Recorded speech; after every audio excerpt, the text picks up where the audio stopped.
Hi and welcome to episode 17 of Beating BDD, a podcast about body dysmorphic disorder from the BDD Foundation. I'm Claire Atherton, and for this episode I chatted to the lovely Kitty Wallace about her experiences.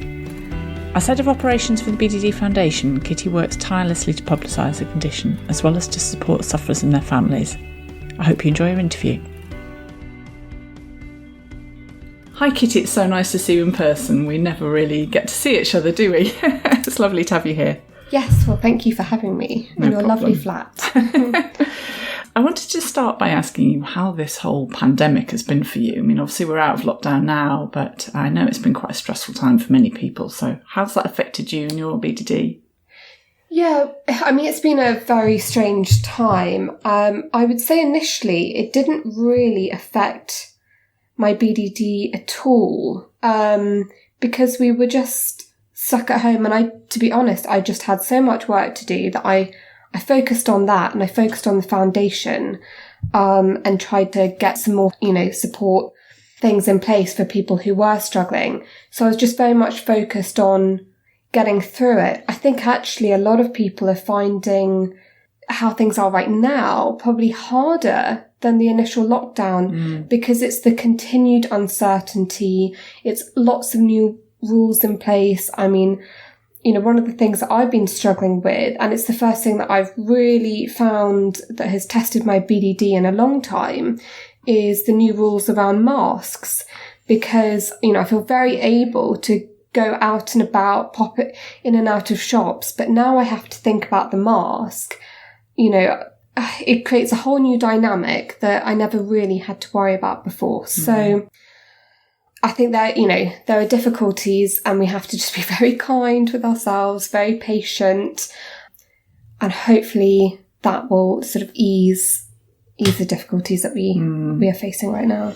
Yeah, and I think a lot of people would agree with you about this particular stage being quite weird, isn't it? Definitely.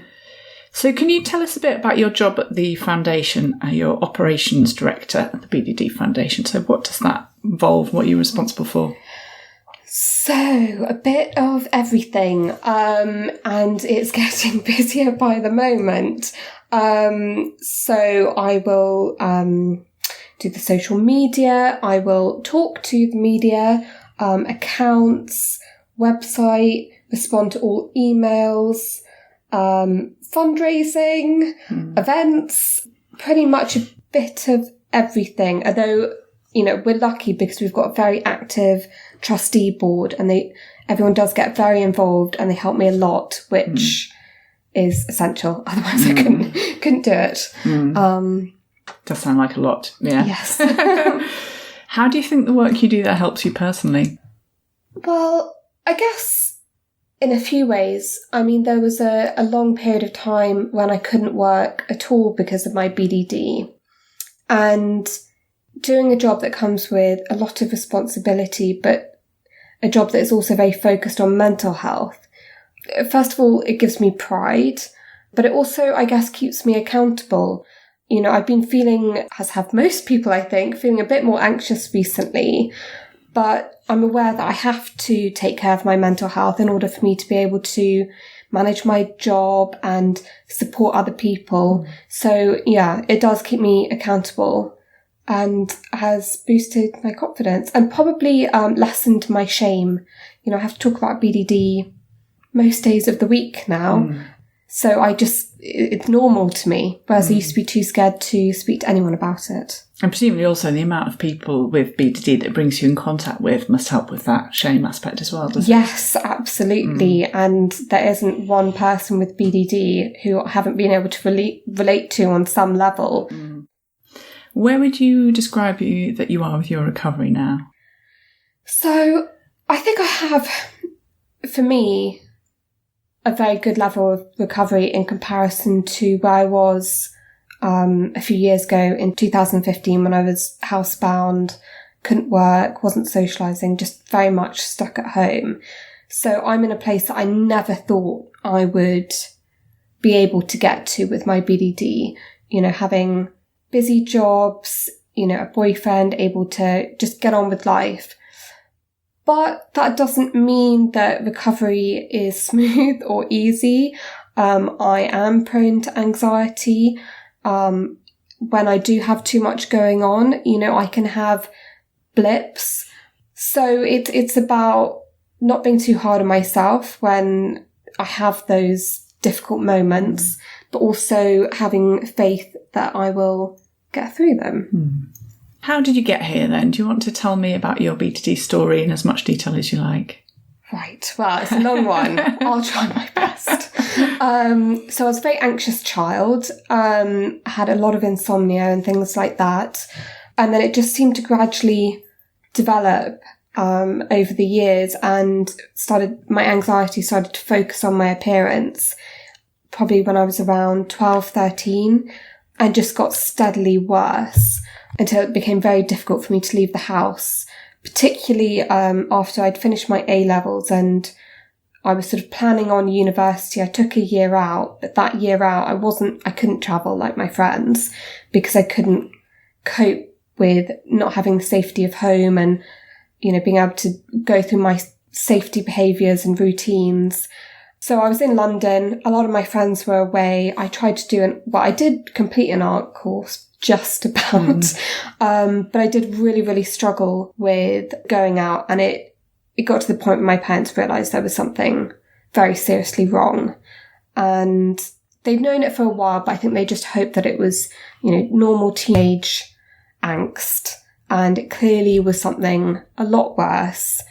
And it just so happened that a family friend watched a BBC documentary that had Dr. Rob Wilson in it, and it was all about BDD, and they called up my brother and said, "I know what's wrong with your sister." None of the GPs had diagnosed me. I'd been to a counsellor who'd made me feel worse.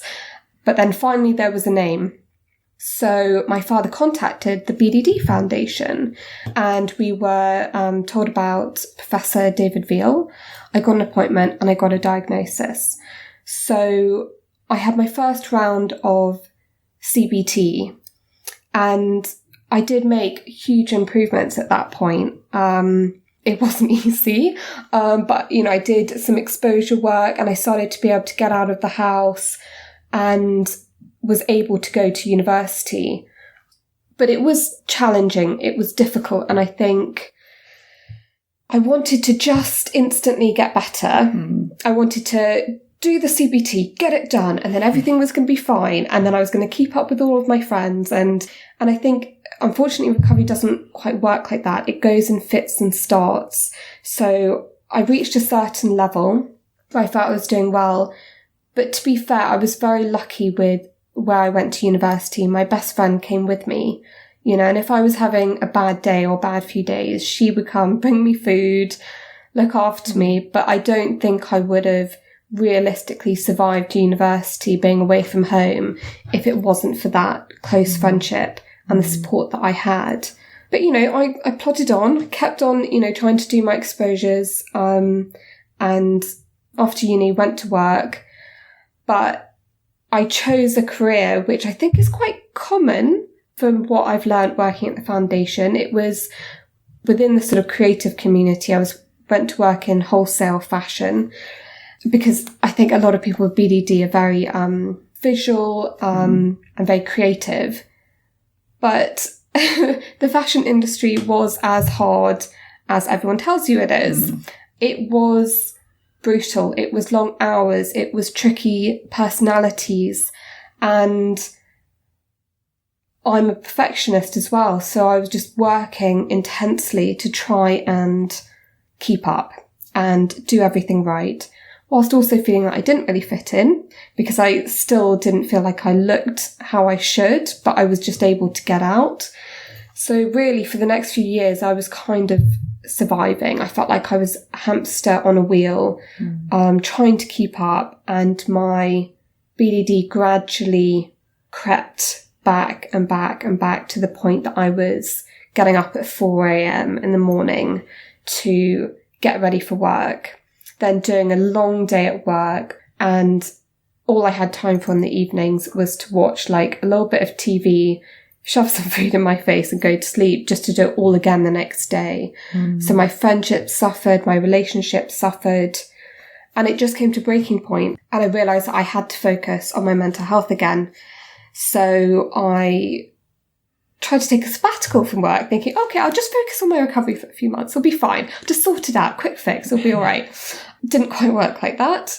I took the sabbatical, but by that point, my body was so exhausted. You know, anyone who has an anxiety disorder knows how tiring it is just to have the anxiety with you every day, let alone having a job and everything else. So I ended up with glandular fever and I was just wiped out.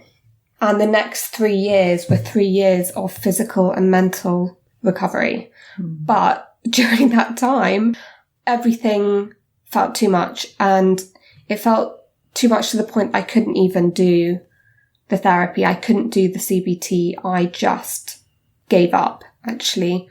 And that's where it went to 2015, where I just didn't leave the house for a solid 5 months. And that was over the summer. So it was very reminiscent of the lockdown we've just had, but I wasn't even going in the garden, you know, curtains drawn. It was the lowest I've ever felt.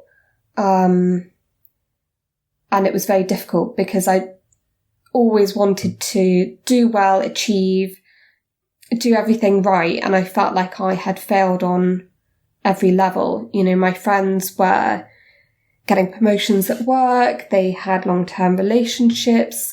You know, they were living independently. And there was me, you know, having my 28th birthday housebound in my parents' home.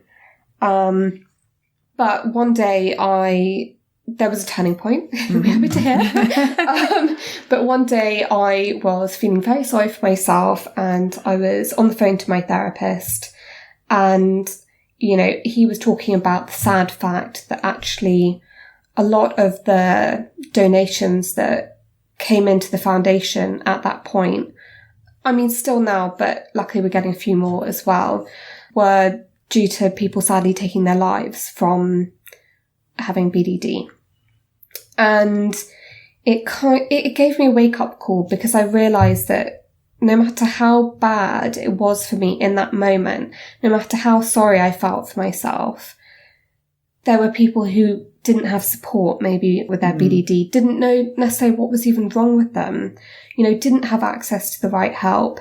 So I did have family support. I had supportive friends who, even though they weren't seeing me, would still check in every now and again. And I did have a therapist, so I felt like I owed it to those who weren't around to just give it another go. And I decided one of the things I was going to do was, I was thinking, how can I raise money for the foundation whilst in the house? Like, because I didn't want to go out. I was like, I don't know when I'll be able to get out, but let me see what I can do. So I decided to design some Christmas cards, thinking, well, I can do that from home. That's fine. I didn't think that through. Because you have to get them printed, and then if people ordered them, you have to post them.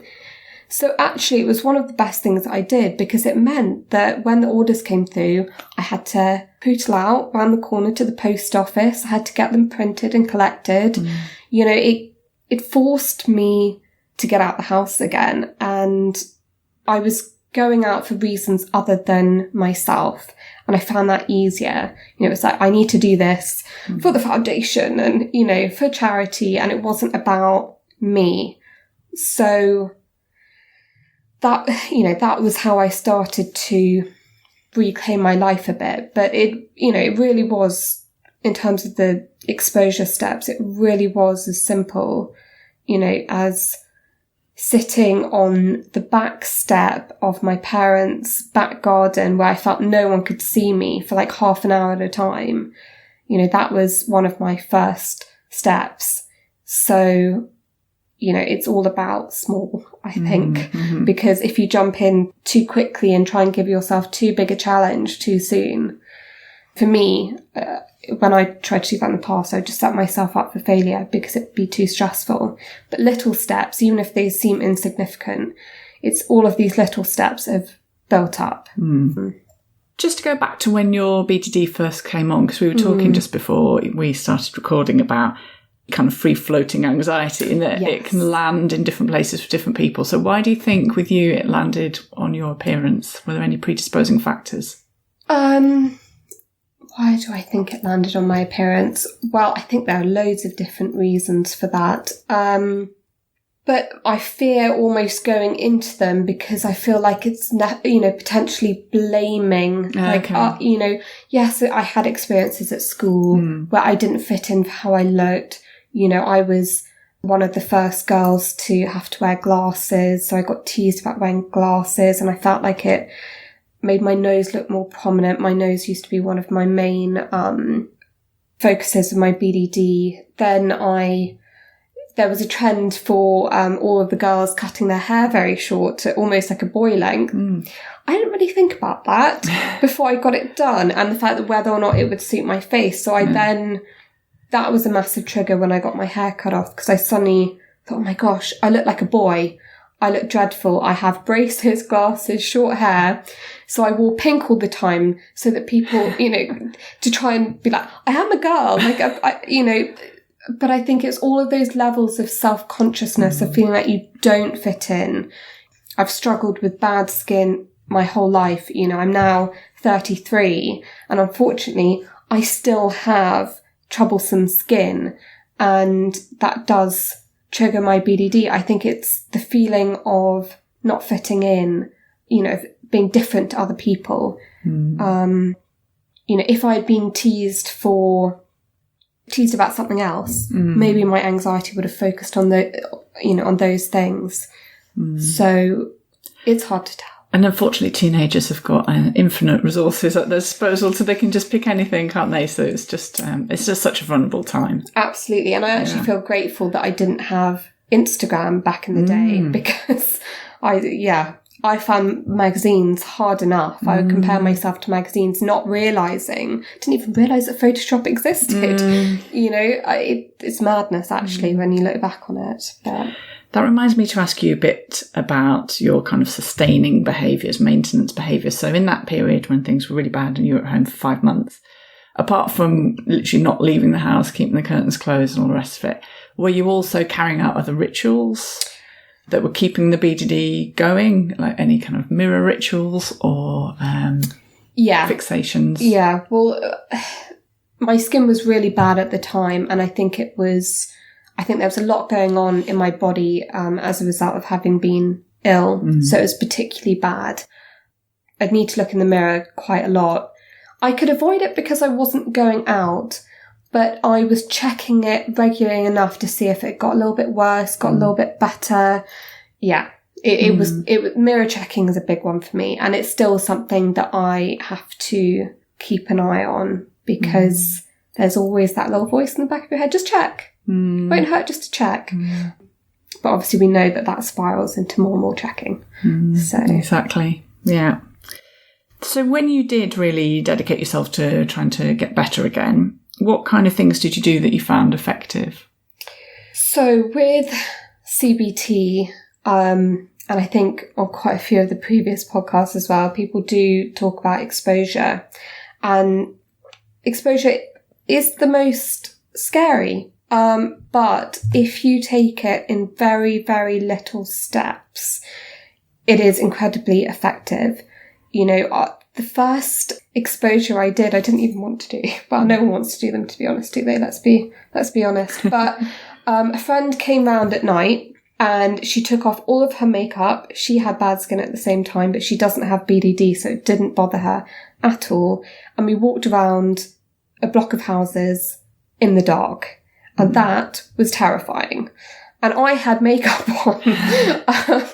But we did that. We started there. I mentioned before, I started with a little, sitting on the step in my back garden, walking around the local park with my mother, going to a coffee shop, lots of little things. But it's also about, it's not necessarily once you've done one exposure, you jump to the next one. Sometimes it's just as useful doing that one exposure, multiple times, because the more you do that one exposure, the less scary it feels. And then when that feels like, okay, that's easy, that might be the right time to move up to, something else. So I think it's about being creative and flexible with your exposures and not being too hard on yourself if you feel like your initial ones are very small. I mean, when I had my first round of CBT, my first exposure was simply, I wore 5 different types of mascara on my eyelashes, and I just had to remove one of those types. And I felt like that had totally changed my appearance. Everyone could tell. Obviously they couldn't.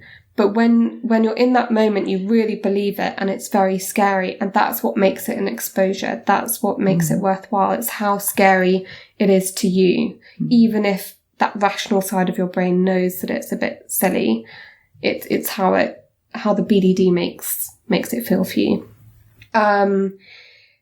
Another thing that I did, which was less scary, and to me at the time seemed a bit, I don't know, mamby-pamby, so I wasn't convinced, but it actually had a really beneficial effect, was attention retraining.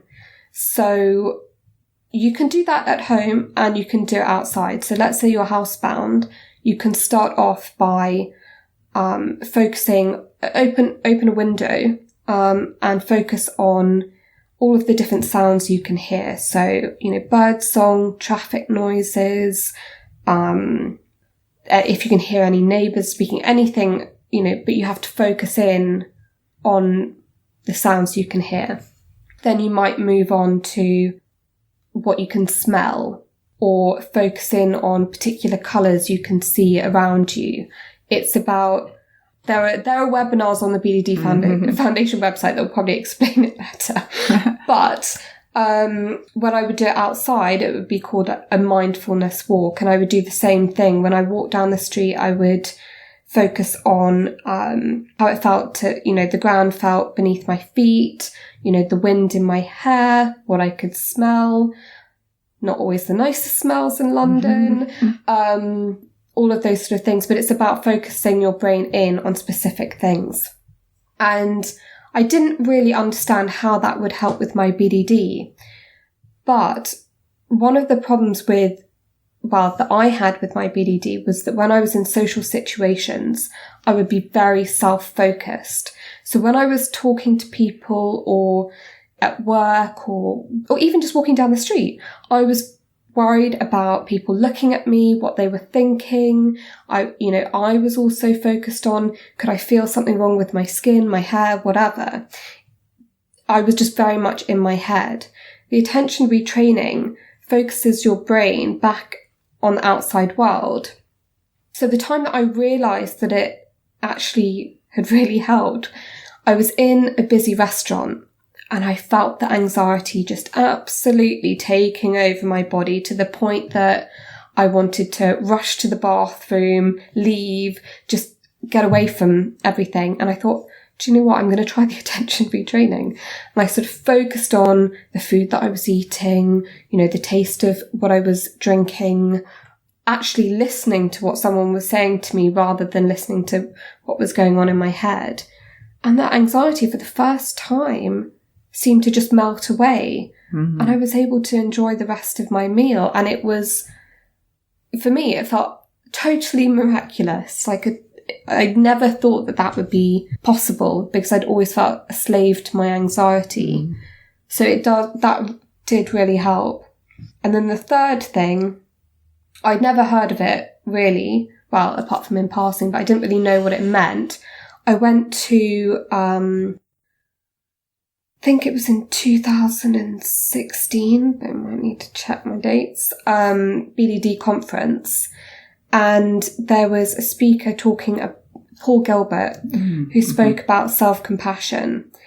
And he spoke about it in such a way that I felt for the first time, maybe I'm being a bit hard on myself, not just in terms of how I look, but actually about how hard I am in terms of tell myself off all the time about not being good enough, not recovering well enough. My recovery was never good enough. I should be getting better quicker and better.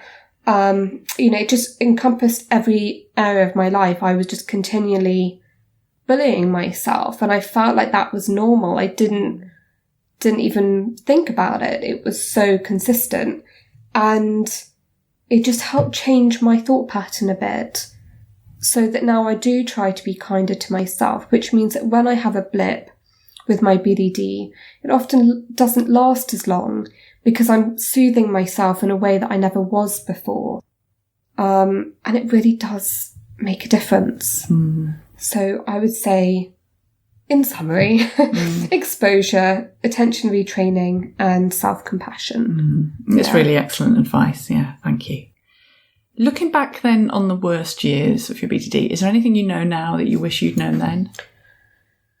Well, I wish I'd known that it would get better because it would have made it less torturous, but I don't, when you're in the midst of BDD, I don't think you ever believe that you can get better. And even if you think, oh, maybe there's a glimmer of hope, you always underestimate how much better you can get.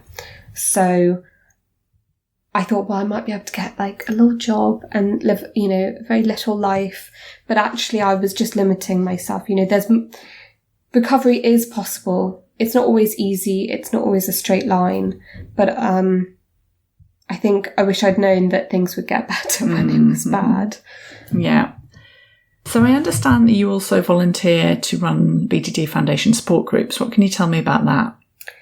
Yeah, so I started co-facilitating the face-to-face group in London, the one in Marylebone, with one of our trustees, Minnie Iris. But since lockdown, they've had to move online, and we had so many people wanting extra support that they now happen weekly every Monday evening. So, yeah. And what do you think the benefits are for you and for the people attending? I think the benefit is that BDD can feel so isolating. You feel so alone with your thoughts, and often family and friends are very well-meaning, but they don't really truly understand. But with the Zoom group, and I'm actually really enjoying it on Zoom, you feel like your own little family, and it's a bunch of people who understand what you're saying, and you feel less ashamed at the end, I hope. I certainly do. You get kind words, mutual support, and it's just a very nice environment. I also think it's less challenging. I mean, when I was struggling, I never went to a support group because I was too scared. And I had to reach a certain level of recovery before I could even go. But the Zoom groups, you don't have to have your camera on. You could write in the chat box if you don't even want to, have your voice heard. But it's just a way of connecting with others when you're feeling low or isolated, and getting some extra help. Presumably details of those support groups are on the Foundation website, are they? Yes, they are. Have you noticed in your time sort of chairing these groups any particular themes re-emerging, trends, maybe beyond the BDD, but sort of trends, personality traits, I suppose, among the people who are there, or anything that's interesting? Yes. Well, I mean, I think an obvious one would be anxiety, because it's an anxiety disorder. But I think the other issue that does definitely come up is shame. So we know that people with BDD are often ashamed of their looks or, particular perceived flaw. But it's also shame about having the condition itself, having BDD, the fear that people will think you are vain, or even thinking maybe I am vain. But from listening to everyone and also from understanding BDD from my own point of view, BDD is, a mental health condition that isn't our fault. If we had a physical health problem, like a broken leg, we wouldn't blame unless we did something stupid. I don't know. I'm maybe coming up with a better thing. But if you had something wrong with you physically, you were ill, you wouldn't necessarily blame yourself for that illness, and you would get a lot of sympathy for having to battle through it. People with BDD are incredibly brave, incredibly strong, and they have to deal with anxiety on a daily basis and battle through that. So, you shouldn't feel ashamed for actually being incredibly strong, dealing with a condition that is very difficult. So if I could wave a magic wand, I would take away the shame and the stigma that people with BDD feel. Yeah. But it sounds as if attending a support group is a really good way of at least sort of I hope so. diminishing that a bit or making it feel more shared. I think you can feel less alone with it and realise that actually, there are so many other people with the condition as well. And there's no need to blame yourself. So finally, what would you say to listeners who might be really suffering at the moment from the condition, feeling like there's no way out? I think it's a really difficult one because when you feel like that, sometimes words just sound like words and they don't necessarily get through. But if you can be kind to yourself and take each day at a time, rather than thinking too far ahead, be kind to yourself each day. If you can take little steps forward, that's wonderful. But even just being okay for one day, just taking care of yourself for one day is enough. Sometimes you don't always have to be moving forward and better with your recovery. If you can just take care of yourself, the recovery will come at some point, but don't feel pressured to make amazing changes when you're really struggling. Just be kind and know that you can get there in the end. I mean, I didn't do anything for 5 months, and I've still made it in the end. Yeah. But, maybe I needed those 5 months to wallow, Yeah, that's brilliant. Thank you so much, Kitty. It's been really lovely to talk to you. Thanks very much again to Kitty for sharing her BDD experience and for all the hard work she does for the foundation. To hear more episodes, just search for Beating BDD on major podcast apps and Spotify. You can also leave us feedback and find out when new episodes are out by following the BDD Foundation on Instagram, Twitter, YouTube and Facebook. I'll be back with another interview soon. In the meantime, remember that this podcast isn't therapy, so please do seek help from a trained professional. Thanks for listening.